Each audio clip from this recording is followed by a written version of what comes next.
Bueno, ¿cómo están? Bien, acá pasaron cosas en Argentina. Pasaron muchas cosas en Argentina. Yo hice una pequeña listita de cosas que pasaron del último podcast. Para tener en cuenta durante toda la charla y ver de recordarlas, ¿no? Primera, creo yo más importante. Hace poquito hubo una invasión de mosquitos en la ciudad. Gracias a Dios ya no está más. Actuaron y por hoy estamos tranquilos acá, si no, no se podría estar. La tela que nos juntamos era todo mosquito. Bien. Tenemos un nuevo arzobispo, porque nuestro querido Tucho fue elegido para ser prefecto de la Congregación para la Doctrina de la Fe. Y ahora está allá en Roma. Espero que esté bien. Y llegó Mestre, el Gaby Mestre. Tenemos un nuevo presidente de la Nación, de la República Argentina. Nuevo presidente, judío. ¿Es judío? ¿Judío? ¿Es judío o es judío? Convertido a judaísmo. Sí, judío. Vicepresidenta católica. Fue mucho tiempo, creo, dicen. Me corté el pelo.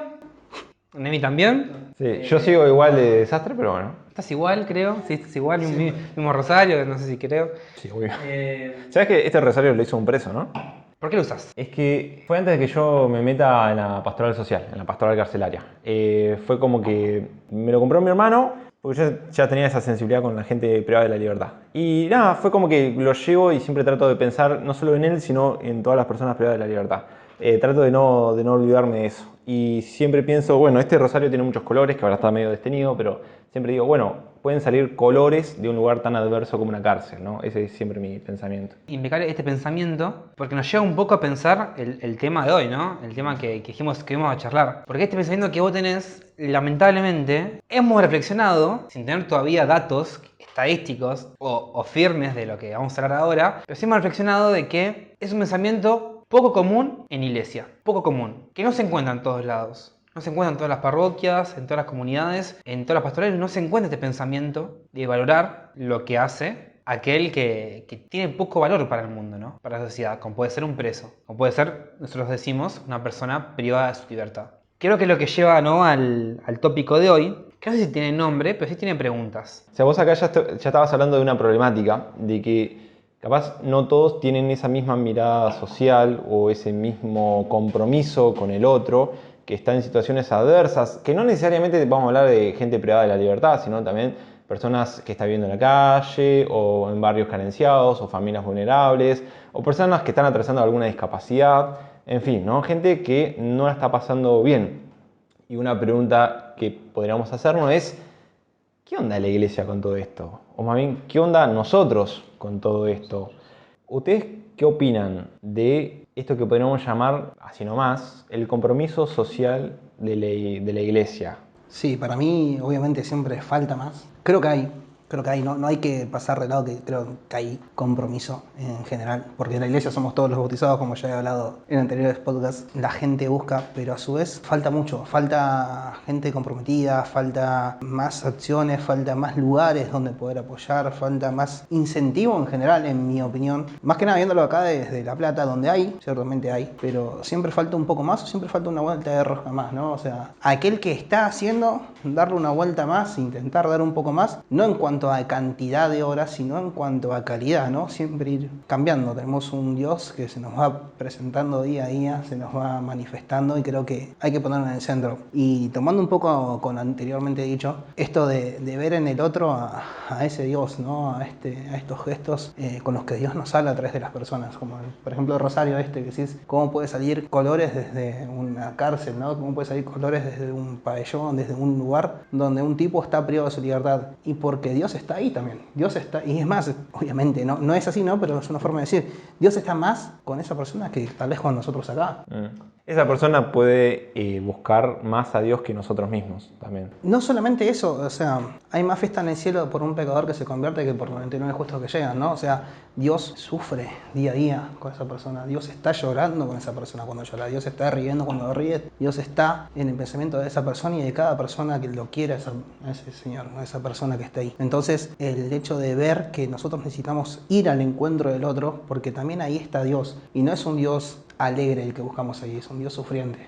Es darle una sonrisa a la persona y darle una sonrisa a Dios. Eso es como lo veo yo. ¿Vos cómo lo ves esto del compromiso social? Esta pregunta de ¿qué onda nosotros? ¿Qué onda la iglesia? ¿Te sentís conforme? Yo, no, justamente ayer creo que fue, Cáritas Internacional hizo un comunicado donde hablaba sobre la situación de Gaza, ¿no?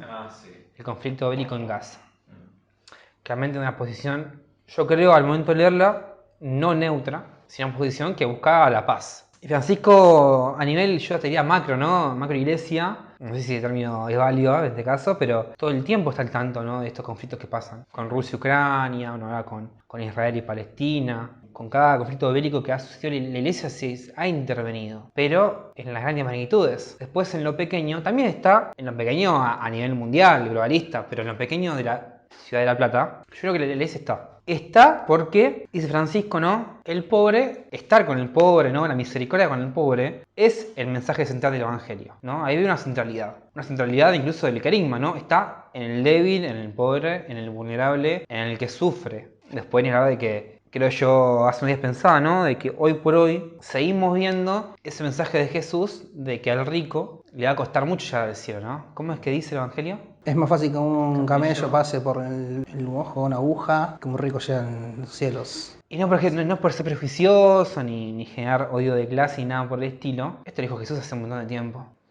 Y se ha visto a lo largo de historia que se sigue repitiendo de que no es casualidad de que una persona acumule riquezas. No es casualidad. Es justamente un amor hacia la riqueza. No, o sea, si uno, incluso hoy por hoy, que en la época de las redes, vos seguís un influencer, hay un montón de influencers o de gente que es millonaria o que tiene más que el resto, tampoco no es multimillonaria, pero que sube contenido en las redes, ¿no? Y que en las redes habla. ¿Y cuál es siempre su mensaje? Es un mensaje de amor al éxito material, de amor al dinero. Uno nunca dice, y mira, yo amé a la gente y, casualidad, me hice rico. No encuentro ninguno. Hace poquito vi un documental sobre el fundador de McDonald's. Fantástico, ¿no? Un documental de cómo el chabón caga a gente, pasa por arriba, pisa cabezas para hacerse rico. Estafa o tramoyas para que la muestra como una persona viva e inteligente. Bueno, así nos vamos a contar miles y miles de casos de gente, no millones de casos porque no son millones los ricos, son miles en el mundo de los ricos. La mayoría de la gente del mundo es pobre. Y ese es el tema de hoy, ¿no? ¿Qué hace la iglesia con la realidad del mundo? Un mundo pobre, un mundo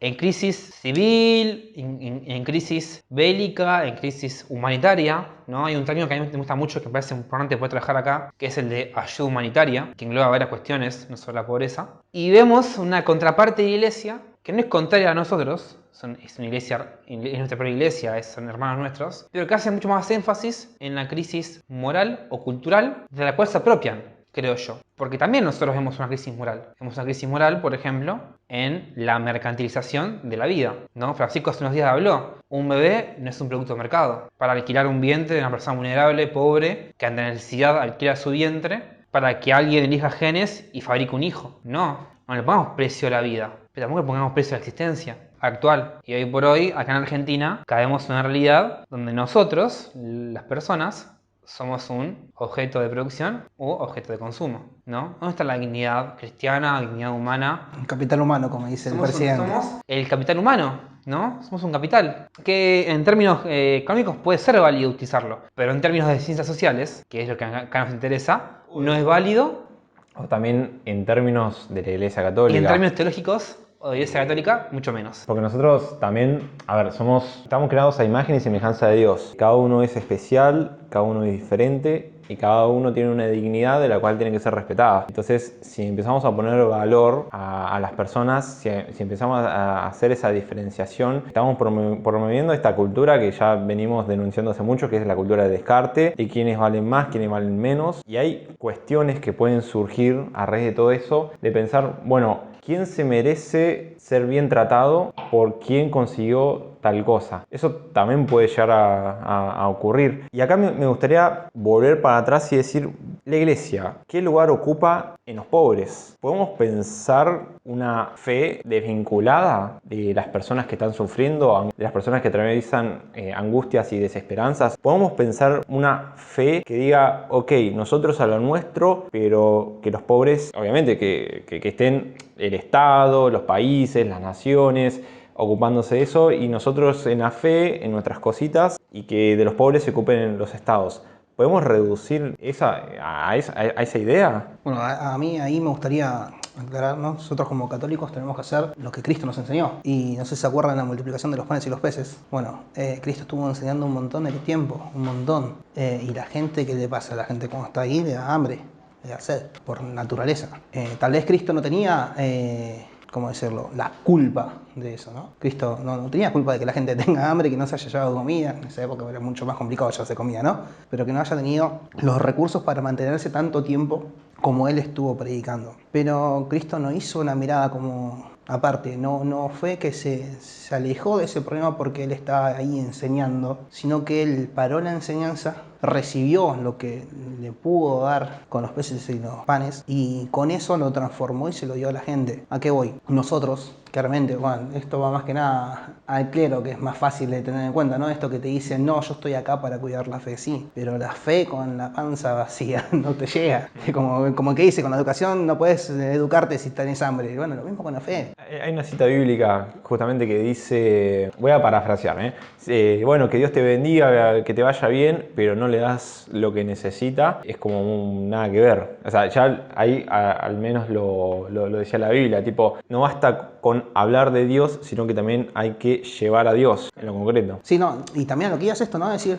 no, pero a ver, nosotros como católicos tenemos que llevar la palabra, el evangelio, y tenemos que evangelizar. Sí, obvio, tenés que evangelizar, pero también tenés que ir a las necesidades básicas, a las obras de caridad, tenés que ir a aquellas necesidades que tienen las personas, pero porque son necesidades que pasan como seres humanos, que puede pasarlo a cualquiera, hoy nos toca a ellos, nos toca mañana a nosotros, es lo que Dios permite en ese momento, y nosotros o aquellos que tengan un poco más, o que tengan, tienen que compartir aquello que tienen que ayudar, porque ahí también se evangeliza. Llevar comida, llevar alimentos, llevar un acompañamiento, no siempre el acompañamiento hablando de Dios, es también llevar a Dios, porque Dios está en todos los actos, en todos los gestos buenos. Esto yo varias veces lo dije en mi canal, de que la fe es más que palabras. Ya partiendo desde ahí, cuando nosotros hablamos de evangelizar, de hacer un anuncio, de la buena noticia, no se queda solo en cuestiones de palabras, sino de, ok, voy a construir esa buena noticia en la realidad en la que me toca, en la realidad de la otra persona que lo necesita. O sea, no podemos resumir el catolicismo o la fe en solo palabras, tenemos que construir esa buena noticia, tenemos que construir ese reino de Dios acá. Yo crecí en una iglesia donde muchas veces escuché, ¿no? El pobreza espiritual, ¿no? Sí, odio ese término. No, porque la pobreza espiritual... Jesús hablaba de la pobreza espiritual. Y no, nos damos cuenta de que Jesús no solo hablaba de la pobreza espiritual. Porque la gente que curaba a Jesús, en el Evangelio es casi todo curar y enseñar. Jesús le enseñaba al que no sabía, le curaba al enfermo. ¿Y quién era el enfermo? El que no tenía recursos para mantenerse. En la historia de salvación, Dios primero envía el maná que baja del cielo para alimentar al pueblo de Israel, y después envía el cuerpo, la Eucaristía, no, después envía a Jesús. Nosotros no podemos llevar la Eucaristía sin antes llevar el maná. Y era pan literalmente, ¿no? Podemos interpretar reflexiones, un montón de cosas, ¿no? Pero verdaderamente esa gente comió, ¿no? Jesús antes de consagrar la Eucaristía, partir el pan, multiplicó los panes, ¿no? Para que llegara a todos. ¿Qué nos dice Jesús ahí? Sí, hay pobreza espiritual, en todos la tenemos, está obvio, pero flaco, la gente se está muriendo, la gente se muere literalmente, y la pobreza también lleva a la delincuencia, también lleva a a esta gente muy fanática de pecados, con los cuales nos encontramos todo el tiempo en Twitter capaz, o en redes sociales. Hace poquito me encontré con una persona en comentarios de una aplicación de Instagram que se quejaba acerca de la publicación sobre un artículo relacionado a la violencia de género, ¿no? Y hablaba de, no, porque eso es ideología de género, es anticatólico. La señora, en este contexto del comentario a este otro señor que está quejando acerca de que hablemos de violencia de género, ¿no? Lo mandó a trabajar. La señora le dijo, ¿por qué en vez de estar acá en un escritorio quejándote, no vas a hacer algo por los demás? A lo que el Señor dice, hacer esto ya es mi tarea para los demás. Para mí, el Señor estaba equivocado. ¿Por qué? Porque mientras que él se quejaba de que hicimos una publicación de violencia de género... Espera, ante una publicación de violencia de género se estaba... Sí, diciendo que eso es ideología de género. Pero estaba hablando de violencia. Sí, está hablando de violencia de género. Cuestiones, ¿no? O sea, incluso eso, ¿no? En vez de dar un aporte real, se quejaba en redes sociales mientras que afuera, en la calle, en las casas, la gente muere, las mujeres mueren, golpeadas, asesinadas, por personas que supuestamente la querían, y hablar de los micromachismos y demás, que si yo digo machismo, solamente mucha gente que vea esto, o que quizá no lo vea, pero que es católica, diría, no, ¿cómo hablar de machismo? Eso es un invento del socialismo, diría el Javo. Pero bueno, nos encontramos con disconformidades, muchas disconformidades. Lo primero que hizo Cristo cuando se presentó a sus discípulos fue, dijo, les traigo la paz, o sea, la paz está con ustedes. Entonces, ¿cómo vas a estar en favor de una violencia o decir que es un adoctrinamiento? O sea, la violencia es violencia, hay que llevar la paz. O sea, no podés, no podés usar la palabra, decir Dios dice tal cosa cuando no es así, Dios quiere paz. Sí. Y yo me he encontrado con comentarios de gente que dice, pero la iglesia no es machista. Acá el sínodo habla del machismo, por ejemplo, decía. Pero la iglesia no es machista. Y es como que vos no lo veas, que alguien no lo vea, no significa que no existe. Capaz no lo ves porque lo estás naturalizando. O capaz porque no te das cuenta de lo que estás provocando en los demás o en las demás. Y acá la pregunta que quería hacer para pensar, retomando algo que venían diciendo atrás, es, ok, Jesús en la Biblia estuvo enseñando y curando, ¿no? Ayudando a la gente. Vos, ¿a quién enseñás y a quién curás? ¿O cómo enseñás? Porque, digamos, poner en Twitter, qué sé yo, porque no sé qué, la ideología de género, eso no es enseñar. Enseñar es otra cosa. Entonces, vos, ¿a quién enseñás? ¿Cómo enseñás? ¿Y a quién ayudás y cómo ayudás? Eso es una pregunta que dejo ahí picando. Y ahora, siendo a la iglesia católica, nosotros sabemos que hay gente que está muy comprometida acompañando dificultades humanas, sociales, ayudando a personas que atraviesan desigualdades sociales de todo tipo, ayudando a sanar heridas, incluso siendo un poco de compasión y misericordia de tanta miseria. Capaz gente que se siente muy alejada de Dios o muy alejada de merecer un poco de paz. Y nosotros estamos en distintas organizaciones y voluntariados acompañando. Y vemos un sector de la iglesia que nos preocupa, en la que capaz no tienen esa misma mirada que nosotros, o ese mismo objetivo, o esa misma intención. O sea, gente que no está comprometida o que incluso no quiere ayudar al otro, o el otro no lo ve como un prójimo, como un hermano, o como alguien que deba ayudar. Y la pregunta es, ¿por qué ustedes creen que dentro de nuestra Iglesia Católica hay gente que no se siente llamada o que incluso rechaza cualquier llamado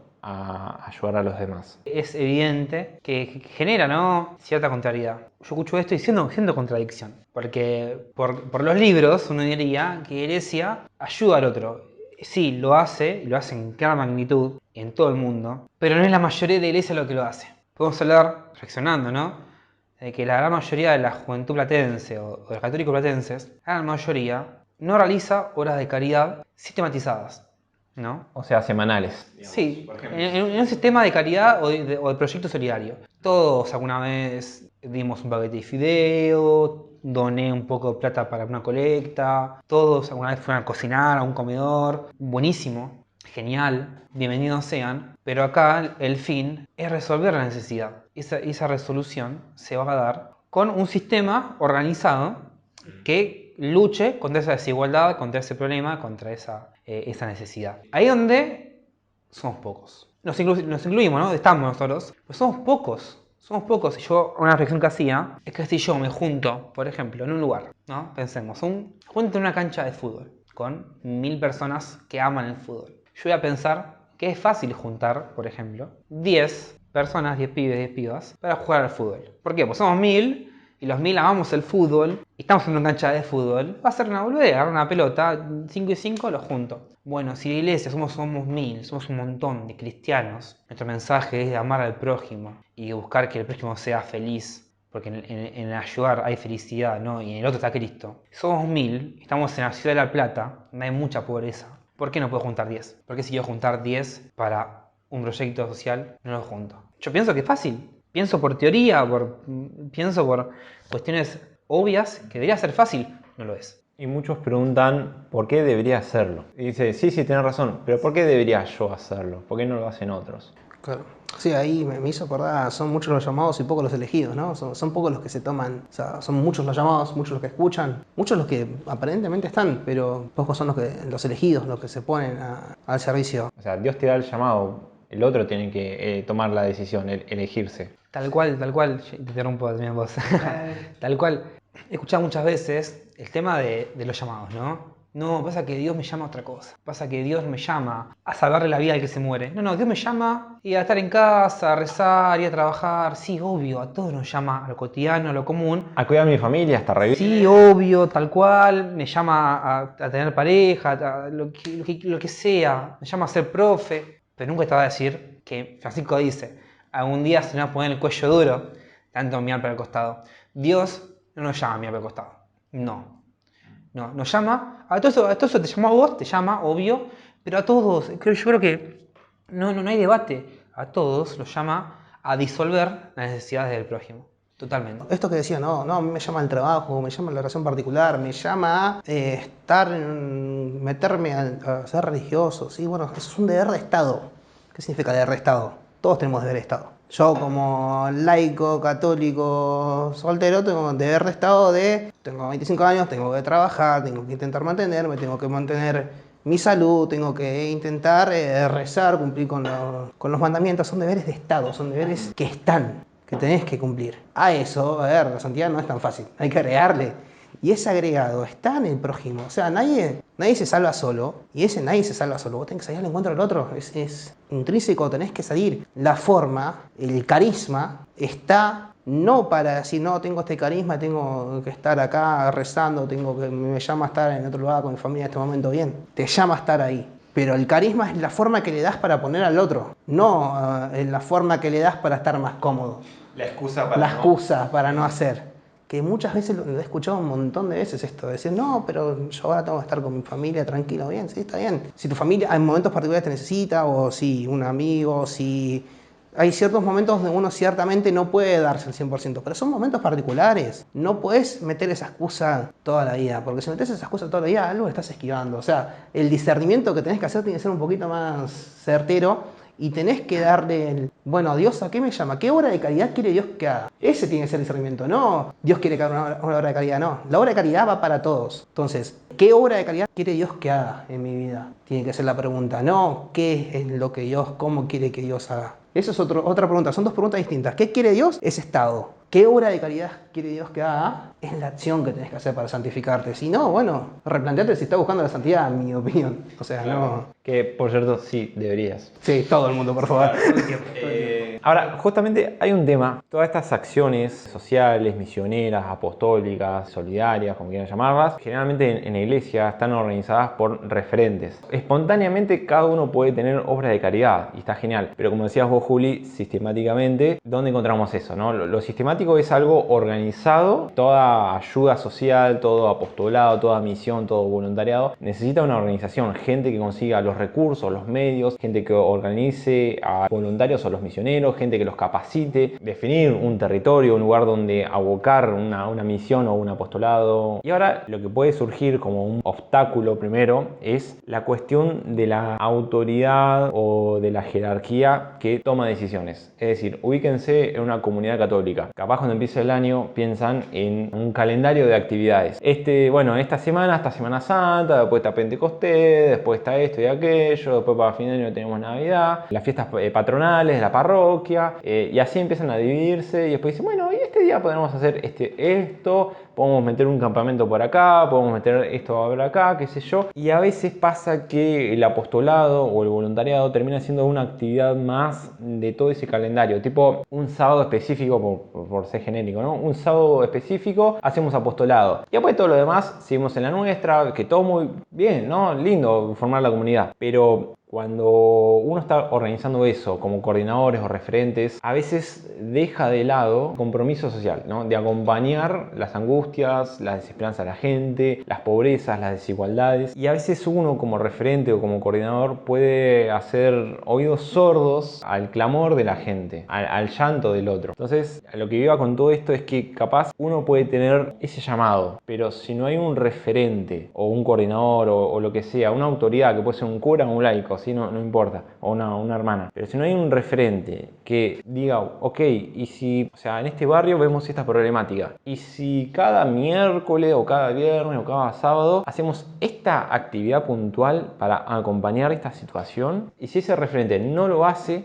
está condicionando al grupo. a que no se haga esa actividad. Capaz hay algún chico, algún laico de ese grupo que diga, che, capaz deberíamos hacer una actividad por esta gente que lo necesita. Y capaz el referente dice, no, pero es mucho lío, muchos recursos, mucha organización, yo no tengo tiempo, ustedes no tienen tiempo, nadie tiene tiempo. Y con eso se patea. Entonces, esto como una primera barrera muy importante que puede pasar en la iglesia, es esto de que capaz no se organice desde arriba y generalmente termine siendo organizado casi espontáneamente por otros. Y creo que a nivel institucional necesitamos siempre ser acompañados en esta misión de acompañar al otro. Porque también si nosotros no somos acompañados, ¿de dónde sacamos los recursos? ¿Dónde sacamos la capacitación? ¿Dónde afinamos nuestra misión? Si institucionalmente como Iglesia Católica no sentimos ese acompañamiento. Sí, yo ahí creo que discernir en 2 puntos, ¿no? Una diferencia entre aquel coordinador que está, muchas veces me ha pasado, que se centraliza demasiado en una persona y obviamente abarcar todo es casi imposible y muchas veces está solo. Entonces esa persona se le puede escapar y ahí necesitamos de más personas, de alguien que esté en ese grupo, que no esté encargado de eso y que le diga, che, faltó tal cosa. Lo veo mucho cuando es un cura solo frente a toda una parroquia que siempre está buscando a ese cura y lo que diga ese cura y le falta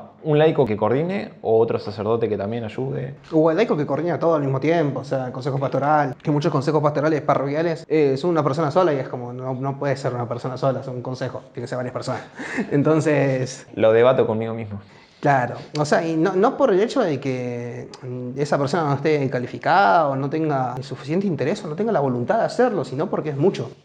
Entonces hay que discernir entre eso y aquella persona que mete excusas, o sea, aquella persona que dice, no es lo más importante o no, necesitamos tal otra cosa. Ciertamente, o sea, no estoy en cada comunidad como para ver cuál es la necesidad básica de cada comunidad, cuál es la necesidad de cada lugar en particular. Pero sí puedo decir que muchas veces el hecho de esto de lo social es muy dejado de lado por muchos encargados, coordinadores, referentes, porque lo llevan más por la parte, siempre escucho siempre la misma cita bíblica. Marta, Marta, ¿por qué me dejas lo que está? Ay, sí, boludo, está con la razón. Tenés que escuchar, sí, es importantísimo, hay que llenarse de Dios. Para ubicarlo porque capaz uno que no sabe nada de él. Bueno, sí, voy a explicarlo por arriba, no es simple. Jesús estaba enseñando en la casa en Betania, la casa de sus amigos. Estaban ahí escuchando sus enseñanzas y María se sentó al lado, eran 2 hermanas, Marta y María. No María, la mamá de Jesús. No, otras, claro, Marta y María, 2 hermanas amigas de Jesús. María se sentó al lado y Marta estaba haciendo todo en la casa, preparando todo. Y se quejó de que María la estaba escuchando ahí y no la estaba ayudando. Y Jesús dijo, no, lo importante es escuchar ahora. Pero es ahora, ese momento es escuchar. Después sí hay que seguir laburando. O sea, mucha gente se equivoca en eso. Y me gusta también transformarlo y decirlo, bueno, pero ¿saben por cómo termina la misa? ¿En qué termina la misa puntualmente? El envío. En un envío. Vayan, hagan lo que han recibido, denlo. No se quedaron encerrados en la casa de Betania. Claro, hay que salir a dar. Y ese salir a dar está en todo. Y creo que ahí es donde muchas veces se falla y hay mucha falla de formación en ese sentido, mucha tergiversación de lo que es el verdadero mensaje del Evangelio. Entonces, nada, estos líderes hay que fomentarlos y la jerarquía eclesiástica debería de mandar una línea muy clara en este sentido, de decir, no, mirá, lo social, por así decirlo, las obras de caridad, como me gusta más decirlo a mí, no tanto lo social, está bueno que sea lo principal. Hay gente que está al lado del pobre, pero sin hacer obras de caridad. Nosotros buscamos, como decía Juli, deshacer necesidades. Una necesidad surge porque hay una desigualdad social que la reproduce. Las obras de caridad son sustanciales en el tiempo, como una vez me dijo Nemi. El tema es el siguiente, que nosotros tenemos que deshacer las desigualdades y suplir esas necesidades urgentes. Si nosotros no deshacemos las desigualdades, van a seguir reproduciéndose necesidades. Una desigualdad, ya sea económica, ya sea una desigualdad educativa, laboral, ya sea una desigualdad categorial, es decir, las etiquetas que uno recibe porque si uno es de acá o de allá, ¿no? Esas son las categorías. Si uno no deshace esas desigualdades, se siguen reproduciendo necesidades. Y como decía Nemi, acá lo que importa es la obra de caridad, es decir, algo que manifieste, que transforme desde nuestro amor esa situación. Si vos amás a alguien, si lo ves mal, o no vas a dejarlo en esa misma situación en la que lo encontraste, ¿no? Ahora, con todo esto, ¿puedo ser ya polémico a los casi 30 minutos? Bien, ustedes saben cuál es mi mirada de la iglesia. ¿Qué piensan de esta famosa y tradicional frase de nuestro querido cardenal Sara, que dice, parafraseando, los curas no son trabajadores sociales, como fomentando que los curas se desvinculen de las problemáticas sociales, del contexto social de necesidad, de desigualdades. ¿Ustedes qué opinan de ese comentario? O sea, ¿por qué creen que hizo ese comentario, en primer lugar? ¿Por qué creen que hizo ese comentario? Para mí, porque tiene una mala lectura del Evangelio. Perdón, lo digo así sustancialmente. Se lo dijiste a un cardenal, ¿no? Soy un cardenal de la iglesia, no tengo problema. ¿Y por qué digo esto? Porque... ¿Cómo llegó a ser cardenal? No, igual eso no importa porque tal vez tenga... O sea, Dios elige o permite que alguien llegue al lugar por algo. Uy, pará. ¿Cuál es la diferencia entre elegir y permitir? Dios te elige para algo. Ahora, Dios también permite que estés ahí por algo. O sea, Dios elige algo, pero también puede permitir el mal. puede permitir el mal. Pero, pero todo es por algo, todo pasa por algo, porque la providencia es así. Yo puedo decir, y acá me hago, de Mía Rodríguez me hago cargo de lo que voy a decir, es que entendí mal lo que es el sacerdocio. ¿Pero por qué? ¿Qué es el sacerdote, no? Tiene que ser imagen de Dios. Tiene que ser imagen de Cristo. ¿Y cómo empezamos el podcast? O casi empezar. Dije, ¿qué hizo Cristo cuando la gente tenía hambre? Le dio de comer. Entonces, bueno, si Cristo lo hizo, vos también, loco. Y no tenés excusa. O sea, no tenés excusa en el sentido de que vos tenés que hacer lo que Cristo hizo, o intentar imitarlo, obviamente nunca vas a ser perfecto, pero si intentás imitar a Cristo, tenés que hacer lo que Cristo enseñó a través del Evangelio, ¿no? Entonces, si Cristo ayudó a aquel que tenía hambre y sed, si Cristo nos dio las obras de caridad, si Cristo mandó a sus discípulos a ayudar al prójimo, a repartir esos panes y peces que había multiplicado, porque los discípulos fueron los que repartieron, ¿no? Bien. Entonces, si Cristo mandó a sus seguidores a hacer eso, vos como cardenal, como sacerdote, como... ya también los laicos también tenemos que hacerlo, ¿no? Pero bueno, más que nada, como clero, el clero en particular, tiene y debe, con más razón, seguir lo que Cristo enseñó. Intentar imitar lo que Cristo hizo. Bien, ahora vos recién hablabas de lo que Jesús hizo y capaz uno diría, sí, pero Jesús era Jesús, podía hacer así a lo Thanos y poner una banda de peces. Capaz, bueno, sí necesitaba que uno dé los 5 panes y los 2 peces y todo eso, pero capaz uno diga, bueno, pero yo no soy Jesús, yo no puedo alimentar así a todo un pueblo. Ahora, ante eso, digo, este es el pensamiento, yo no lo comparto, pero me gusta traducir el pensamiento de los demás. Como cuando me dicen lo que vas a hacer es muy loable. Cuando me dicen eso es porque no se comprometen. Cuando dicen eso es muy loable es gente que no se compromete. En fin, volviendo. Muchos lo plantean como un problema redistributivo. No tengo los recursos para distribuir esa ayuda. Ok. Ahora, cuando es un representante importante de la iglesia, como un cardenal, o capaz obispo, para sacarlo de la mirada a Sara, ¿ustedes creen que hay jerarquías en la iglesia que sean funcionales al poder económico mundial? Porque ya que es un problema redistributivo.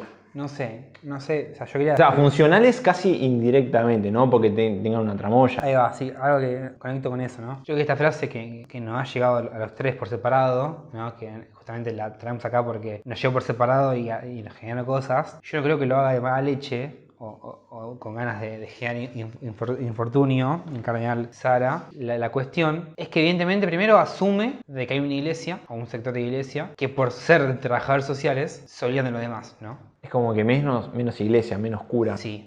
Dice que el cura no tiene que ser trabajador social y asume que son trabajadores sociales y que claramente evidencia de que se olvidan de lo demás, ¿no? Lo espiritual, de necesidades espirituales y demás. Asume, ¿no? Es un comentario que genera división, ¿no? Un comentario muy poco caritativo. ¿Por qué? Porque da pie a que ellos justamente definen otras cosas. Y que ahí caemos en discursos de meritocracia. También, perdón, el discurso este de la iglesia no se tiene que encargar de eso, solo de lo espiritual, que los pobres se encarguen del Estado. Ese también está el discurso. Bueno, ahí entramos en otro conflicto acerca del rol del Estado, ¿no? Hoy por hoy, por lo menos acá en Argentina, hay personas que creen que el Estado también tiene que encargarse de los pobres o de las necesidades del pueblo, ¿no? De que es otra cosa. Pero, ¿la iglesia puede encargarse de espiritual dejando de lado a los demás? No puede, ya estamos de acuerdo que no.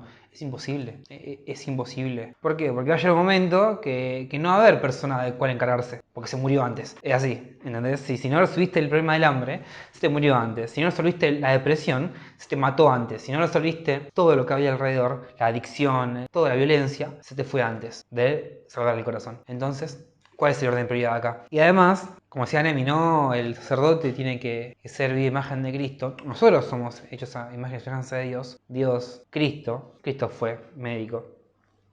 Cristo fue y es nutricionista. Cristo es psicólogo.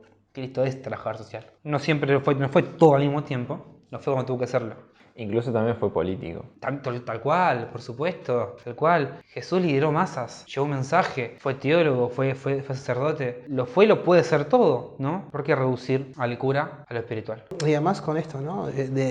Bueno, el cura se tiene que agarrar de esta parte, nada más. Me hizo acordar, en el Catecismo de la Iglesia Católica, dice que para para cometer un acto de pecado, tienes que estar en plena libertad de acto, conocimiento, razón, etcétera, etcétera. Bueno, para seguir a Dios también, ¿no? Y para estar en esa libertad de seguirlo a Dios, o sea, de la plena libertad de conocimiento, plena conocimiento de libertad, ¿no? De ser libre de elegir a Dios, y tengo que tener las necesidades básicas cubiertas. Y en ese sentido, el sacerdocio, si tiene al sacerdote, aquella persona que está encargada, que es religioso, si quiere transmitir el evangelio a aquellas personas, debe cumplir o debe intentar que esas necesidades se cumplan para que libremente elija a Dios. ¿Por qué? Porque si tiene hambre, no puede elegir libremente a Dios. Si tiene sed, no puede elegir libremente a Dios. Si tiene alguna carencia, no puede elegir libremente a Dios. Si no puedes elegir libremente a Dios, y está complicado. O sea, es necesario que esté eso ahí. Es necesario cumplir esas necesidades. Que el sacerdote no puede estar las 24 horas del día metido en eso, y sí, nadie puede. Claro.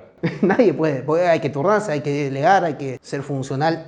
Tal vez el sacerdote debe estar en una razón más organizativa en ciertos casos. ¿Por qué? Porque tiene alguien que tiene una basílica, un sacerdote, un párroco de una basílica. Tal vez tenga que encargarse de muchas cosas particulares a la basílica en sí o en una catedral, pero no debe de estar desligado a lo otro, no debe de no comprender lo otro. Tal vez no esté presencial, pero sí tiene que estar atento a las necesidades. Sí tiene que estar dispuesto a ayudar. Sí tiene que estar dispuesta a que si le llega un carenciado, como se le dice, al templo, tiene que atenderlo como corresponde. No tenés ningún pecado, no te querés confesar, entonces no. No, tenés que estar ahí, tenés que cumplir, porque Dios te lo puso ahí para algo. ¿No? Estuve preso, me fui a visitar, tuve hambre, A veces parece, que me perdonen los teóricos judíos, desconozco bastante cómo es la cuestión, pero estaba esa creencia judía de que uno heredaba el pecado, ¿no? Sí. Bueno, parece que muchos católicos queremos también eso. Queremos que aquel que... O que lo merecemos. Claro. La herida del pecado también. Que aquel que sufre es porque ha pecado o está pecando. Sí. Que aquel que es pobre es porque lo merece. No leyeron Job. ¿No? Que aquel que es pobre, que aquel que está enfermo, que es porque se lo merece. Entonces no se lo atiende, no se lo reconoce, se lo ningunea, se mira para otro lado. Eso es lo que queremos todo el tiempo. O sea, lo digo en todo el amor del mundo. Vayamos a cualquier parroquia céntrica, un día de misa, a la salida. ¿Qué pasa? Está lleno. Bueno. Contexto de Ciudad de la Plata o capaz de cualquier otra provincia. Sí, no, una ciudad grande, en la mayoría que he estado yo, tenés a alguien pidiendo. Sí.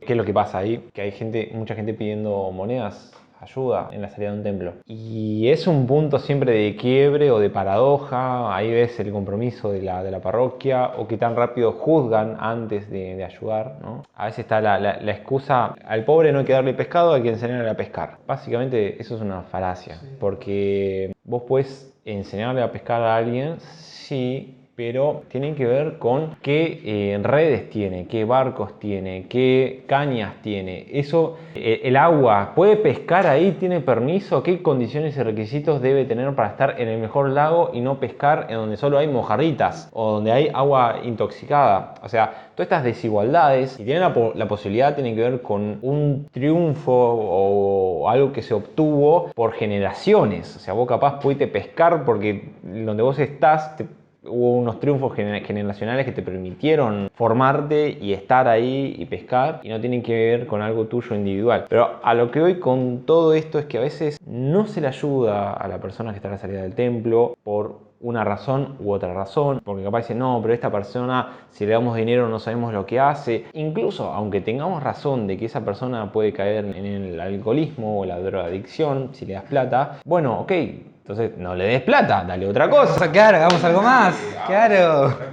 Pero todo esto refleja una paradoja eclesial bastante interesante. Y encima, vos ten en cuenta, va a la puerta del templo, va a la puerta de la casa de Dios. Entonces, esa persona no está buscando a Dios. O sea, no te pones a pensar un segundo que no solamente está buscando comida, sino está buscando consuelo de Dios. No está buscando dinero de esa forma, está buscando vivir bien. Claro, te está llamando y vos, Dios te da regalos. A mí me gusta hacer mucho cuando hago horas de caridad, cuando estoy ayudando a alguien, cuando estoy en un voluntariado, cuando le doy algo a alguien, o sea, algo material, le agradezco a esa persona. ¿Por qué? Porque me está dejando ayudar a Dios. Entonces, en vez de enojarte con esa persona que está en la puerta, Agradecele que se acerca a Dios, agradecele que te da la oportunidad de poder interceder y de darle un poquito de esperanza, un poquito de aliento, un poquito de voluntad, porque de acá voy a ser duro y lo hago con justa causa porque tengo dos amigos que han pasado por eso. ¿No sabes cuántas personas que están en esa situación se terminan suicidando? Y tal vez que por esa acción de hablarle, de sentarte, me pasó el otro día, de sentarte a la salida del templo y charlar con esas personas, no le estás salvando la vida, literalmente. No estás hablando de tomar la peor decisión que puedes tomar, ¿no? Entonces, no te enojes, agradecele. O sea, no es que no te enojes, sé imparcial, no te enojes, bueno, ayúdalo, no. No te enojes, tenés que agradecerle a esa persona que se acerca. Cuando veas a una persona en situación de vulnerabilidad, no solo económica, ¿sí? No hay que pensar la desigualdad solo desde una mirada econométrica, decimos en sociología, ¿no? De ver cuántos ingresos tiene, sino desigualdades en general, necesitado en general, ¿no? Sufriente en general. Cuando veas a una persona así, pregúntate, che, ¿qué onda? ¿Qué debe estar pasando a esta persona? Capaz hoy puede ser su último día. ¿Qué puedo hacer yo para cambiar eso? ¿O qué palabra le puedo dar para que hoy no sea su último día? Pénsalo. Sí, volviendo al primer podcast, ¿qué haría Jesús? ¿Qué haría Jesús? Y si vos te enteraras que esa persona mañana no sigue viva por X razón, si pudieras volver al pasado, es decir, a ese presente, ¿harías algo? Estaba pensando, ¿no? A mí me gustan mucho las coincidencias. ¿Las qué? Las coincidencias, ¿no? El tema del... Sobre todo cuando tiene que ver con fechas. ¿Coincidencias ¿No o es que- diosidencias? No, coincidencias. No me voy a hacer cargo de esto. Más que nada son cosas mías, pero no quiero caer en la superstición ni en las cabras, nada por el estilo. Pero hoy el podcast va a ser grabado el martes. ¿No? Yo me enfermé, estuve medio complicado. Pasó para hoy jueves. Hoy es jueves 18, ¿no? Hace 13 meses fue campeón en el mundo. Vamos a ver qué diga. Y yo quiero comentar que yo un 18, en el futuro, me voy a poner de novio. Un 18. De acá a 10 meses, 4 años, no sé. Pero cuando me ponga novia voy a decir, mira, un 18 ya era el podcast. Y hablando de coincidencias, ¿no? Fue en la crisis de 2001, que no hace falta pegar mucho acerca de si no, googleenlo. Hay un video en YouTube, levanta la mano. Ahí, sobre el origen de Navidad Solidaria. A eso iba, ¿no? Que Navidad Solidaria nace de un grupo de platenses que ante la crisis social y económica de la época se organiza y lleva adelante un voluntariado, ¿no? Y como nace Navidad Solidaria, hay un montón más de organismos de la iglesia que se pusieron en campaña ante una necesidad social y nacional. Que nace desde abajo, desde laicos. Navidad Solidaria nació desde pibes de 17, 18, 19 y 20 años. No nació porque un obispo dijo, bueno, hagamos esto. Sin menospreciar a los obispos, pero digo, para resaltar el valor de los laicos y de los jóvenes. Yo no descarto que hoy por hoy estamos en un contexto muy parecido quizá al de 2001. Sí, no, tal cual. Aparecieron hace unos días las cuasimonedas, han vuelto las cuasimonedas, arrancan a aparecer fantasmas del pasado. Yo no descarto de que la iglesia, que se hace cargo del problema social, se haga más cargo. Yo no descarto de que en esa pastoral, en ese grupo de Acción Católica, en ese grupo Scout, en esa reunión de la pastoral universitaria, en ese lugarcito donde se juntan jóvenes a rezar, a charlar, a comer. Hoy, mañana, el mes que viene, en este año, digan, che, ¿qué onda? ¿Qué pasa afuera?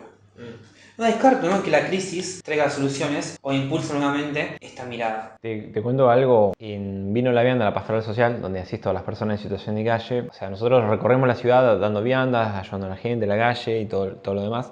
Pero también se acercaba gente buscando ayuda. En el 2023 se acercaban 40 personas a la parroquia buscando ayuda. ¿Saben cuántas se están acercando las últimas semanas? 80. Y, por ejemplo, el recorrido del Hospital San Martín, que es un hospital donde duermen gente en situación de calle, en la vereda y demás. En el 2023 había 4 personas, ahora hay 18. En todos los lugares que yo estoy viendo, ya sea en la terminal de micros, de ómnibus, en las plazas, en otros lugares, veo que hay más gente en situación de calle. O sea, hay un incremento de necesidades, hay un incremento de gente que la está pasando mal. La situación actual de Argentina básicamente afecta a la clase media baja y hace que se degrade esa situación a una situación de vulnerabilidad más grande. Vos recién contabas algo hoy en Twitter sobre eso. Sí, no, yo soy, o sea, yo trabajo como editor comercial, o sea, paso por los comercios más que nada de barrio, y me tocó que una señora estaba ahí cuando me abrió, tenía con timbre, pues está en la casa, es un comercio muy de barrio, o sea, una casa que es comercio. Cuando le tocó el timbre, me abre y me dice, me ilusioné porque era un cliente, ¿no? Pensando que era un cliente. Y así con el chiste empezamos a charlar, porque me gusta también. Estoy trabajando, pero a su vez tengo que ir a lo humano. Y nada, ella terminó con lágrimas en los ojos, diciéndome que no sabía cómo seguir, que está todo muy complicado, que está complicado para todos y que está peor que nunca, que hace más de 15 años que tiene negocio, igualmente no sabe cómo seguir. Y yo veo un montón de lugares que me han dicho, y no sé si la próxima vez que venís estoy abierto. Es un muy fuerte que digan eso, boludo. No sé cómo hacer, o bueno, vendo todo, me pasó en diciembre, liquido todo esto y ya está, no sé, cierro. ¿Allá en Berisso o en La Plata? Yo hago Berisso, La Plata y Ensenada, yo hago 3 ciudades, no es poco, o sea, son 3 ciudades, más de 100.000 habitantes Berisso y Ensenada y más de 1.000.000 La Plata, o sea, 1.500.000 creo que tiene La Plata. Entonces es un montón de gente y yo paso por todos lados y por todos los barrios y pasa lo mismo en todos lados, incluso en el centro de acá de La Plata me ha pasado, de que están complicados, y vos decís, pero es una zona céntrica de la capital de la provincia de Buenos Aires, la provincia más grande de Argentina, y están complicados igual. Y son los comercios de barrio, son lo que vos decís, pero a ver, las necesidades básicas se tienen que cumplir igual, se tiene que cubrir igual. Y no es que la gente va y compra en otro lado, la gente va y compra lo básico, lo mínimo indispensable. Sí, pero bueno. Y eso es lo complicado. O sea, el argentino en general, no sé por qué sé de comercio, le gusta comprar y compra un montón. Adquiere productos porque es de gastar. No somos nosotros acá, a ver, estamos tomando un vino. O sea, hay que decirlo, sí estamos tomando un vino porque nos juntamos y bueno, vamos a tomar un vino. Somos de comprar estos, no son lujos, son gustos. Y no se está dando últimamente, no se está cumpliendo. Y la gente está sufriendo esto, la gente llega a las lágrimas. Y yo lo vi en persona en este momento, pero ¿cuánta gente está a la noche llorando sin saber si mañana va a tener laburo, si mañana va a tener eso que tanto le costó durante años formar, crecer, donde sus hijos tal vez crecieron ahí? Yo qué sé, mi abuela tuvo comercio mucho tiempo y dice, cuando cerró, no cerró por tema económico, sino porque ya estaba grande, dice, lo que más le dolió fue el hecho de decir, bueno, pero acá se crearon los hijos, los nietos, el darle un sándwich, algo. Entonces, el valor sentimental también está. Y el irte a dormir sin saber si mañana podés abrir es un montón. Che, quería hacer una pregunta. Ya que hablamos de Navidad Solidaria y laburo y crisis, como cuenta ese video que no lo entraste a ver, Navidad Solidaria surgió porque hubo una crisis económica y social muy fuerte en Argentina. Muy mal, pero mal, mal, mal, mal, mal. Eso llevó a que la gente, los chicos vayan a la noche de Navidad, a la noche, literal, a la 1 de la mañana, a visitar a los laburantes y a la gente que está en situación de calle para compartir un mensaje de esperanza sobre todo en la crisis, porque hay una incertidumbre de qué va a pasar mañana, como recién contaba Nemi. Por eso estos fantasmas del 2001, también fantasmas de otras épocas, que la verdad que no quiero hablar de eso ahora, pero hay bastantes fantasmas feos del pasado que nos están persiguiendo, cosas que nuestros padres nos contaron porque nosotros no vivimos esa época capaz, pero que vemos el peligro y lo sentimos, y porque siempre se habló de eso, ya estamos como percatados, pero lo vamos viendo. Entonces yo quería preguntarles a ustedes, porque nosotros organizamos la Navidad Solidaria de La Plata, desde el Schoenstatt.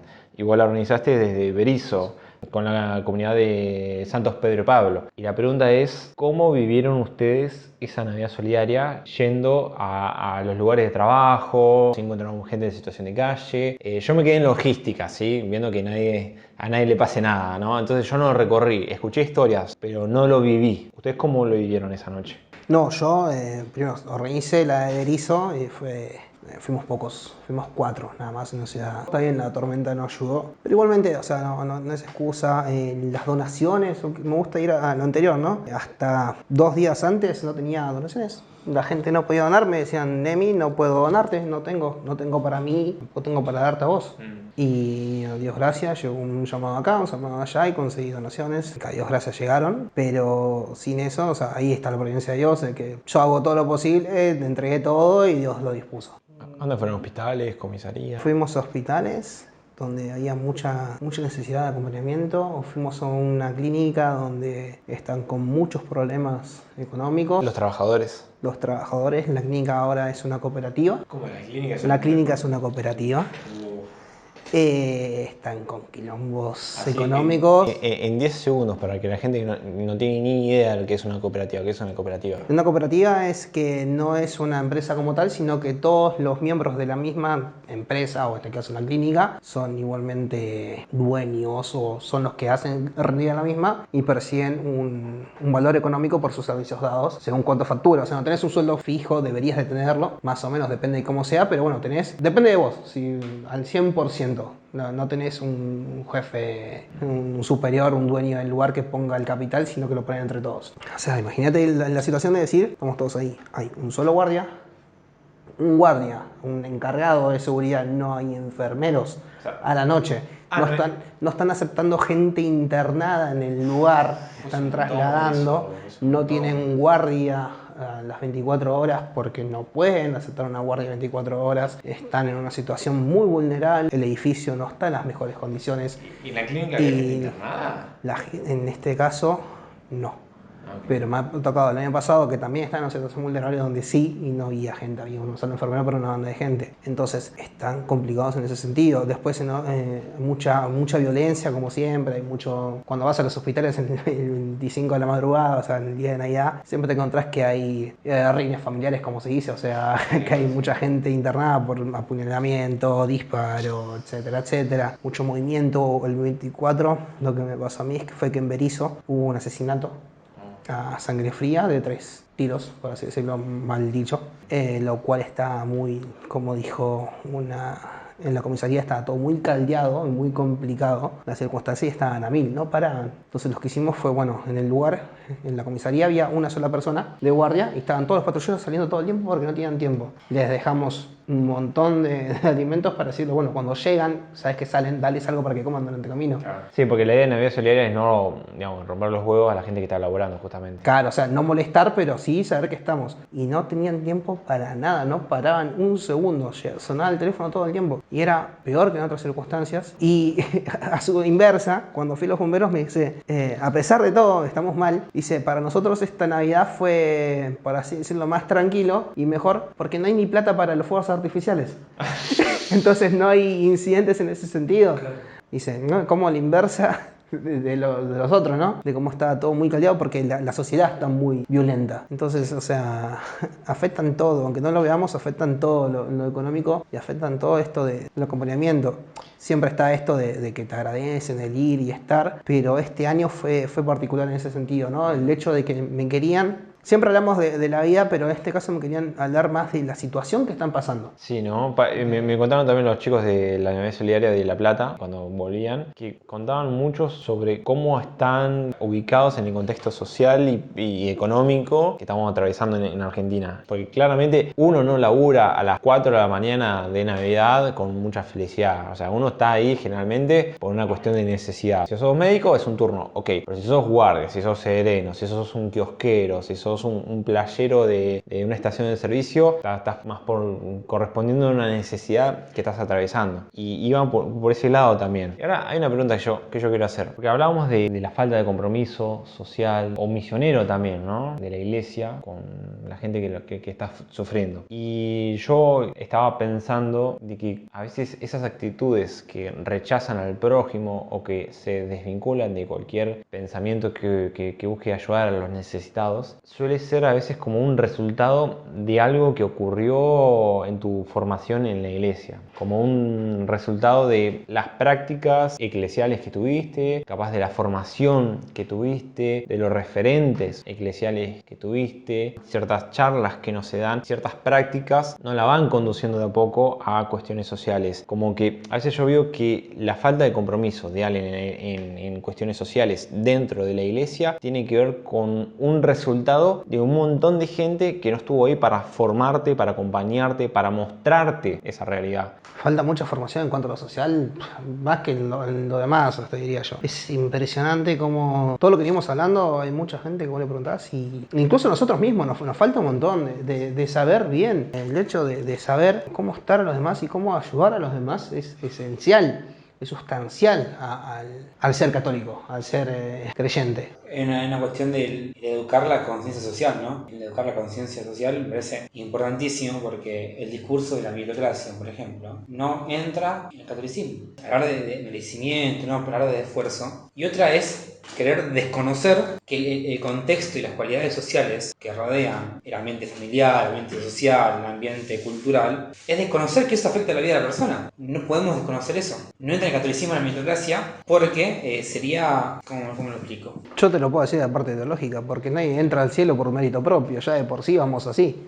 O sea, no necesitas los méritos de Dios para hacer. Todo nos es donado. El perdón no es donado, la existencia no es donada, el mundo común no es donado. Entonces, nosotros nos arrancamos a creer dueños de las cosas. Y nos creamos dueños del mundo y después nos creamos dueños del futuro, dueños del pasado, dueños de los demás. No, si reconocemos verdaderamente a Dios como dueño de nuestra vida, como dueño de la existencia y de la historia, la meritocracia, el merecer algo, no da lugar. ¿Por qué? Porque todo es inmerecido para nosotros. Todo es un don, es un regalo. Y ese regalo hay que reconocer que hay gente perjudicada, ¿no? No porque no tengan regalo, sino por aquellos que se adueñan de los regalos de ajenos, no los devuelven, no los reparten. ¿No? Y acá me vuelta en el tema de la desigualdad. Hablamos del mundo. Somos administradores del mundo, no somos dueños, ¿no? Ya está. Es simple, no hay que batir mucho más. No digo que no a la propiedad privada ni nada por el estilo, que hay gente que salta. No, muchachos, no, pero no puede ser que haya gente, puede ser que haya gente que no tenga casa. Es simple, somos iguales en dignidad. ¿Por qué gente no tiene casa? Sí. Uno dice, bueno, las casas. Bueno, pero yo no puedo construir una casa. No tengo los recursos, no tengo la organización para hacer una casa para el otro. Pero hay un fenómeno que acá en La Plata lo vi un montón desde el 2018 en adelante y creció una banda. Se le dice arquitectura antipobre, que es evitar que el pobre esté en los lugares urbanos, públicos, porque como es un pobre, ensucia. Como ensucia, tiene que ser descartado. Entonces, en vez de verlo como un ser humano, lo descartan.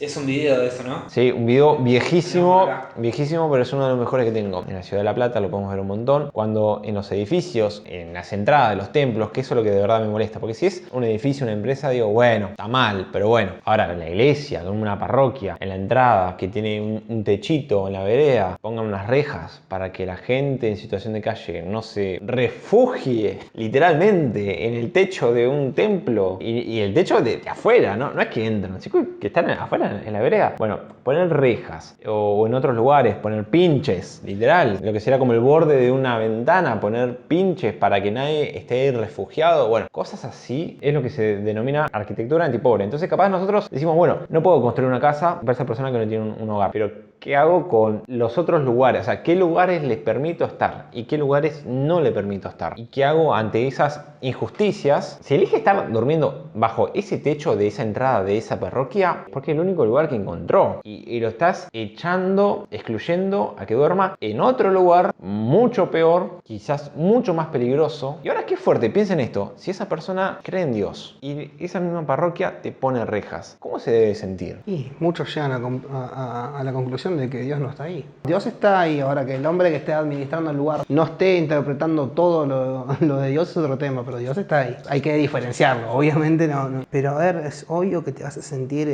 desamparado y es lo mismo que la gente que está afuera de las iglesias pidiendo algo. O sea, vos, el ser humano por instinto busca a Dios porque le pertenecemos a Él. Entonces vos vas con tu dueño, con el que te llena, con el que es. Nunca he pensado eso, ese impulso de que no es que lo hacen por conveniencia, hay verdaderamente un sentimiento interno, un impulso espiritual de buscar a Dios, es increíble. Y hay una confiabilidad en la iglesia. Capaz algunos se aprovechan, sí, pero también más que aprovechamiento es decir, che, con esta gente se puede confiar que me puede ayudar. Digo, porque no van a pedir monedas afuera de una empresa. Pero a ver, eso pasa en general, no sé, ¿cuántos amigos tienen ustedes que son ateos? O se dicen ser ateos o agnósticos, y cuando les pasa algo, a mí me llama un montón de gente y dice, pero loco, vos no crees en Dios, ¿por qué me estás pidiendo que recé por vos? Sí, literal. O, ¿por qué me estás llamando porque estás mal y necesitas que yo te acompañe, te aconseje? Tienes un montón de amigos que son más cercanos a vos, porque buscan a Dios. Tal vez no se dan cuenta, pero la búsqueda de Dios está ahí. Y buscan a aquel que ven que está ahí cerca de Dios. Ven que, a ver, Rocco, si vas a la parroquia, Dios ya te llamó. Dios te llama todo el tiempo. Pero si vas al templo, ya fuiste a rezar, fuiste a una misa. Si vos salís de la misa y no te cambió la vida en cada misa, no fuiste a misa. Es simple, te tiene que cambiar la vida cada misa. ¿Por qué? Porque Dios te llenó. Y ni que hablar si lo recibiste en la Eucaristía. Ahí si no te llenó, ya no sé, está complicado. Porque tenemos un Dios vivo para vivos. No tenemos un Dios que estuvo. Dios está vivo hoy, en este momento. Entonces, es más, lo digo así, Dios está entre medio de nosotros. Donde dos o más estén reunidos en mi nombre, yo estaré entre medio de ellos. Entonces, si no tenemos ni no intentamos centralizarnos que Dios está todo el tiempo con nosotros y tenemos que ir en búsqueda de aquellos que lo buscan a Él, estamos mal. Si no comprendemos que la gente que está afuera de los templos durmiendo, pidiendo, clamando, porque te claman tal vez en silencio, pero te están gritando, el silencio muchas veces grita más que un grito. Entonces, si te están gritando, ayuda. O sea, ¿dónde estás, Señor? Si no comprendes que Dios te eligió para estar en ese momento, para ayudar a esa persona, hay que replantearse mucho. Y con esto que decías vos de la estructura, la arquitectura antipiquetes, antes de que tú cortás. No, ese es otro podcast. Perdón. Eso el 24 de enero, no. Perdón, no. Si no comprendemos esto de que hay una estructura, una arquitectura antipobres, y en ese sentido nos influye a todos, esa persona que puso esa arquitectura antipobres también está dejando que el laburador, yo por ejemplo, yo laburo en la calle, yo laburo caminando y recorriendo la ciudad a pie, porque paso por los comercios, negocio por negocio. Complicado, y cuando llueve mucho yo paro, ¿y dónde paro? Bajo un techo de una casa, de un comercio, de donde sea. No sé, es la cantidad de veces que me ha tocado mojarme, porque las casas no tienen, tienen un techo corto y encima tienen púas literalmente en el borde de la ventana. Y decís, ¿para qué tenés la púa en el borde de la ventana? ¿Viste? No te va a cambiar. Dejame sentarme y a ver, estoy laburando, o sea. La gente, me ha tocado una vez un caso que yo me paré afuera de la ventana de una señora y estuvo 10 minutos ahí charlando, porque me llamó mi supervisor y me echó. Yo estoy laburando, no te estoy haciendo nada, no te voy a hacer nada. Igual si vos te sentás en mi ventana también voy a desconfiar. Bueno, sí, pero está bien que tenga la pinta de lo que sea y que haya mucha inseguridad. Pero loco, no vayas a la agresiva. Intentá ir por... ¿Necesitas algo? Son dos preguntas distintas. ¿Necesitas algo o andate? O sea, una es una pregunta, otra cosa es un acto, ¿no? Es un hecho de echar. Entonces, intentamos cambiar todos y decir, bueno, vamos a intentar comprender que el otro tiene necesidades básicas, como venimos hablando, que está bueno en la medida de lo posible intentar solventarlas o ayudar a solventarlas, porque obviamente tal vez no tenemos la mejor situación económica, pero también va a lo social, ¿no? En cuanto a hablar con esa persona que necesita. Intentemos difundir, hablar, fomentar, que todos nos ayudemos entre todos. O sea, esto ya, si vos lo hablas a cualquier persona, o cualquier persona, no, porque hay cada persona en este mundo que es medio complicado, pero si hablas con personas medianamente coherentes, te van a decir, y a ver, si todos intentamos ayudarnos entre todos, nos va a ir mejor, por inercia. Entonces, en ese sentido, no tenemos que ser distintos, y más los católicos. Si tenemos un Dios que dio la vida por nosotros tenemos que dar la vida por los demás. Y dar la vida no es ir kamikaze y inmolarse, no.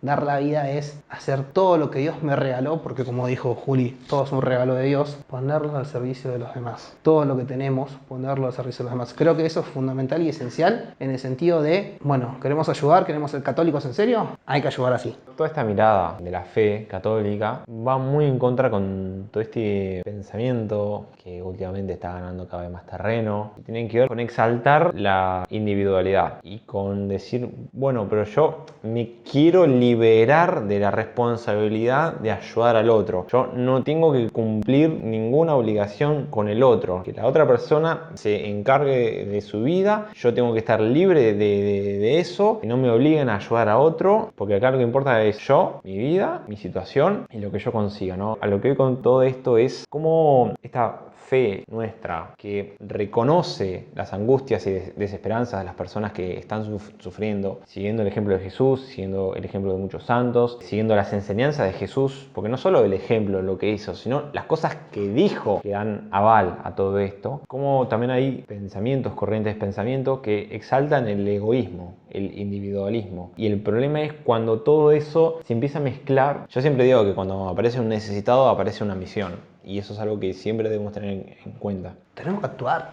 O sea, muchas veces no, pero Dios lo permite, no, pero Dios lo hace, Dios lo hizo. Bien, bien, pero Dios te quiere que actúes. Eso nos llama a amar a Dios sobre todas las cosas. Primero amar a Dios. Y si uno ama a Dios, por consiguiente ama a lo que Dios creó. No, y Dios nos creó a todos. También tiene que amar a quien Dios ama, creo yo. Amarnos a nosotros mismos y al prójimo. No hay una relación real entre el catolicismo y ese individualismo antropocéntrico actual, que pone primero el yo, después el otro, primero mi felicidad, después la ajena, primero mi libertad, después la del otro. No da lugar, y creo que en ese llamado al amor, ¿no? Yo me acuerdo de Madre Teresa, ¿no? Que hay una frase, ¿no? Que creo que realmente cuando uno la contextualiza o la lee entera en sus textos, tiene mucho más sentido, pero que llama a amar hasta que duela. Amar hasta que duela, después seguir amando, ¿no?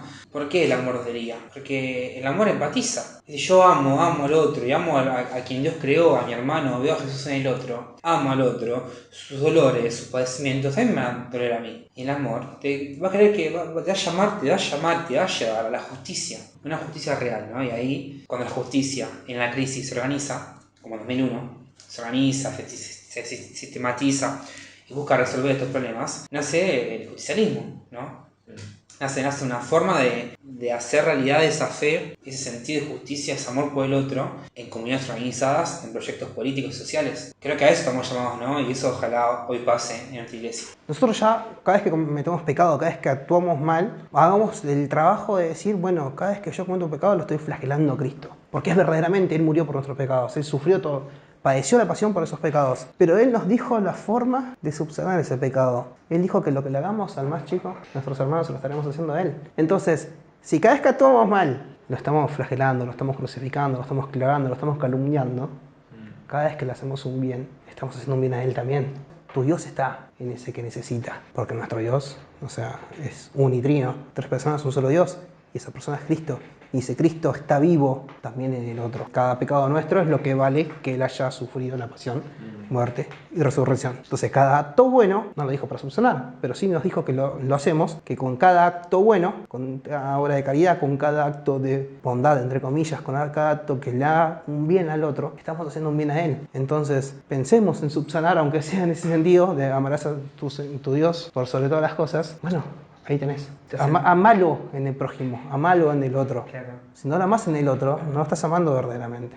Tal cual, Nemi. Yo creo que tuviese que decirle a alguien, a quien está mirando, A vos, al que no le dio like, a sobre vos, todo. que nos escribió, uno, busca a Jesús, busca a Dios. Ante la necesidad, busca a Dios. Si tenemos que resumir esto, yo tengo que darle frases a todo lo hablado. Uno, busca a Dios. Si buscas a Dios, busca al otro. Y si encontrás a Dios, llévaselo también al otro. 3 cositas. Buscalo a Él, buscalo en Él, en el otro, y llévaselo a Él.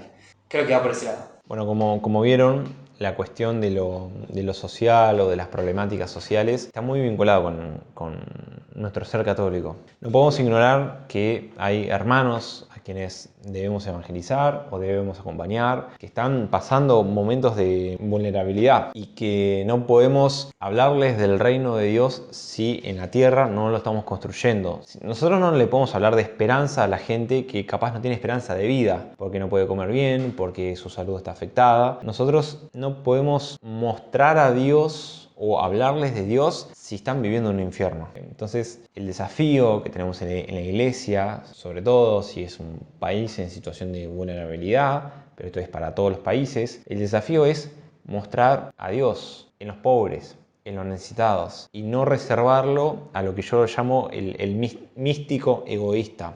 A veces es un místico inconsciente porque no se da cuenta de lo que está haciendo o de lo que no hace, pero es básicamente esto de reducir a Dios o reducir la fe a un vínculo entre Dios y yo, y no vincular al otro, ¿no? Esto yo siempre lo digo, de que el necesitado no es como el receptor de cualquier producto caritativo, ya sea una vianda, ya sea lo que sea que sirva para ayudar al otro. No es un receptor de solidaridades el pobre, sino que es alguien que tenemos que vincular a nuestras comunidades. Es decir, si hay una persona en la entrada de una parroquia pidiendo monedas, podrían acercarse y preguntarle: che, necesitamos a alguien para leer en la primera lectura. ¿Te animás a leer? Le mandás fruta, de última le decís: no hay nadie para leer. Integrarlo. Integrar a la gente que está necesitando ayuda.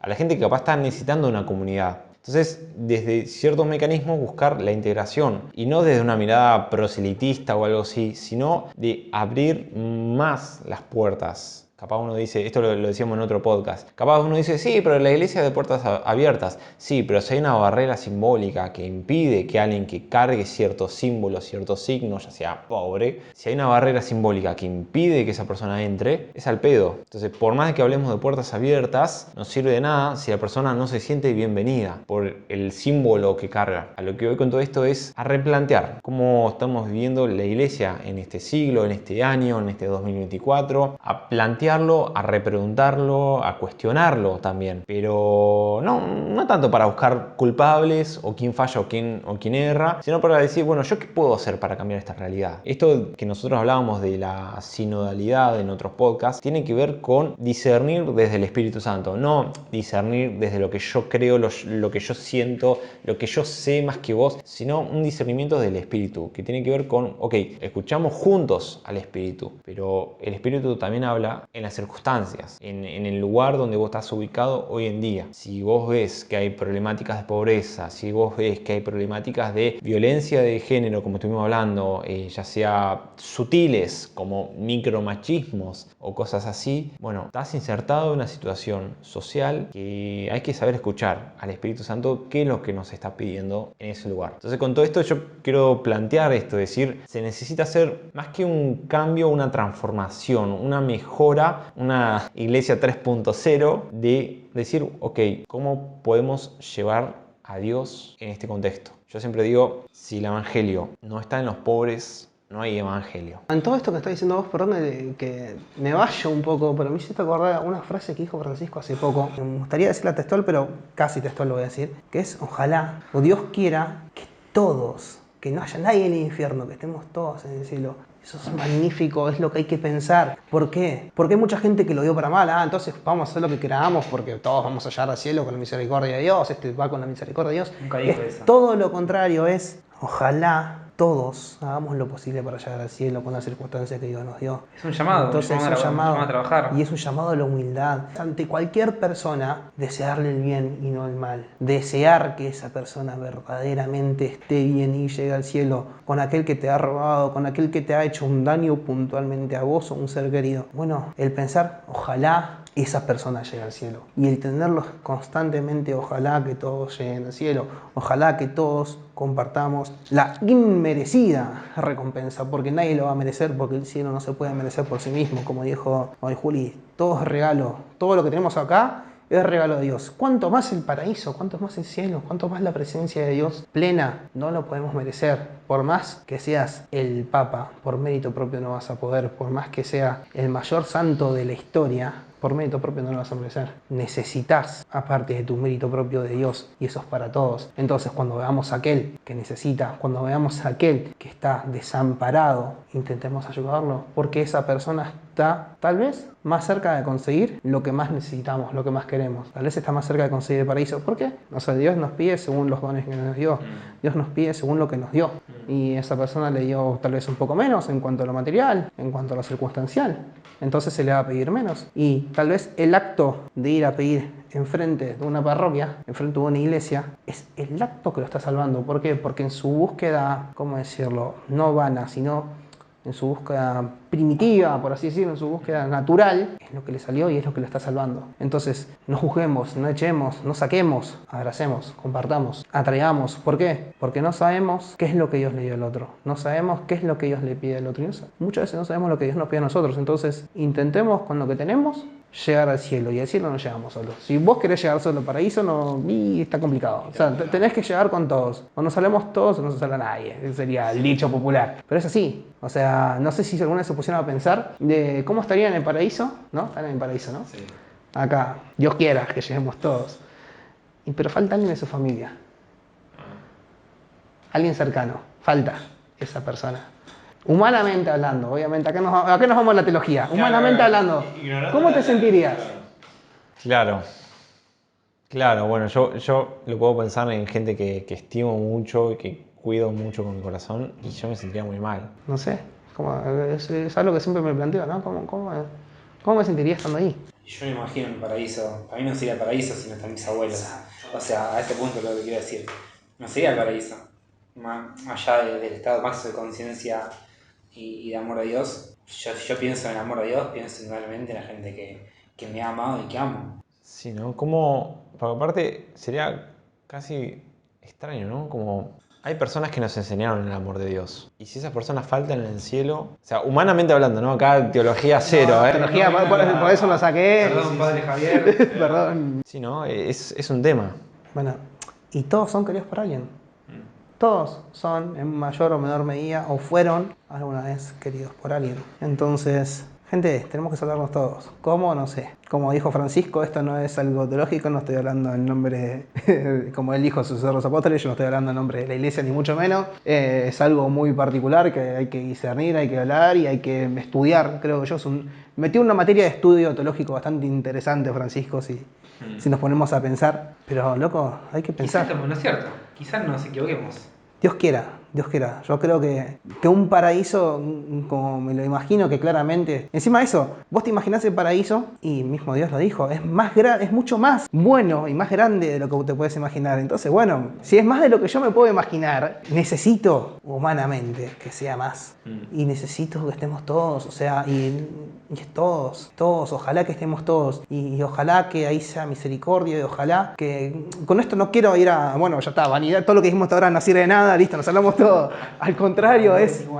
Pecado, decía, no, nada. Vamos a promover, vamos a ir en búsqueda del reino, pero vayamos en conjunto, vayamos en unidad, vayamos como pueblo de Dios, acá en la tierra, caminando con nuestros 1.000 millones de errores. Pero veamos a Dios en el prójimo y veamos... Nada, imagínate cada persona que veas así en situación vulnerable.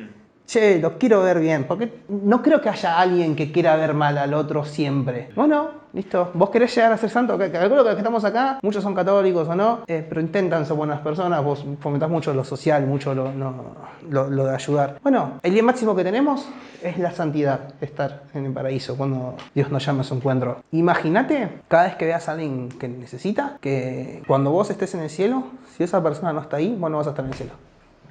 Porque Dios te lo puso ahí para que vos lo ayudes. La otra persona puede hacer, obviamente acá hay una verdad puntual de que la otra persona es libre de sus actos y puede hacer cosas lo cual lo condenen. Dios no quiera que nadie se condene, pero bueno, lo condenen y demás, eso no depende de vos. Pero sí vos tenés que hacer lo máximo posible para que esa persona se salve. Y eso no cubre solamente a los sacerdotes, no cubre solamente al clero, nos cubre a todos. Todos nos tenemos que salvar. Si vos no fomentás, si vos no intentás que la otra persona se salve, por más que seas un laico ordinario, como si se dice, o sea, ordinario de que no es normal, y no estás cumpliendo. Vos tenés que hacer que todas las personas a tu alrededor, en algún momento, escuchen de Dios, intenten acercar a Dios y tengan la mayor cantidad de herramientas posibles para salvarse. Y las personas a tu alrededor, el prójimo, como no me acuerdo quién lo dijo, el prójimo somos todos. El prójimo es aquel que te cruzas en la calle. O sea, el prójimo es aquel que te cruzas en la puerta de la parroquia. El prójimo es aquel que te cruzas, acá en Argentina pasa mucho, en La Plata, en el semáforo pidiéndote monedas. El prójimo es aquel que sabes que en tu barrio es alguien que necesita. El prójimo es tu tía que no ves hace no sé cuánto tiempo. El prójimo es aquel tu primo lejano que no le hablas hace 5 años. El prójimo es cualquiera. Todos. Y hay algo que quería agregar, ya cerrando, es esto de la solidaridad, la misión, el estar, el acompañar. No es algo de una vez y ya está. Porque a veces pasa, ¿no? Uno dice, bueno, ya hice un voluntariado juvenil, ya fue, listo. Ya hice una misión, sí, ahí, no sé, a mis 40 años doné, no sé, $100 a los pobres, que bastante, pero fue una cosa de una vez y ya está. No, todo esto tiene que ver con un estilo de vida, tiene que ser un estilo de vida. No digo que todos los días dones o algo así, pero sí que sea algo constante, cotidiano, que sea algo verdadero, no que sea una pantalla, una especie de metas por cumplir, obras de caridad, listo, ya hice. Es algo constante, porque lo constante es lo verdadero, lo virtuoso, porque si es algo esporádico no es virtud. En cambio, si es constante de verdad, que bueno, es un hábito bueno que se forja, que se forma, que se reza, se pide también. Esta es la idea de este podcast, de dejarle más preguntas e inquietudes que otras cosas. Y ahora depende de vos, pensarlo con tu grupo, o vos en la oración, o con tus amigos. ¿Qué pensás de todo esto? ¿Qué es lo que deberías hacer? ¿Qué es lo que deberías pedir, rezar? Y nada, cambien el mundo porque cada persona es un mundo, así que... Y si tenés un día gris, acordate, siempre seguir luchando y nunca quebrar tu espíritu. No sé por qué terminamos con un brindis, pero bueno. Bueno, ¿quién quiere comer un choripán? No quiere. ¿Ves? Eso va, ¿no? Sí, obvio. Bueno, nos vemos, gente. Dale like. El Viva Perón queda, te digo. ¡Sí! Che, no me gustó ese libro, me he olvidado que era. No, es un asco, boludo. ¿Viste? ¿Te gustó? ¿Estaba cerrado? ¿Quién trajo este?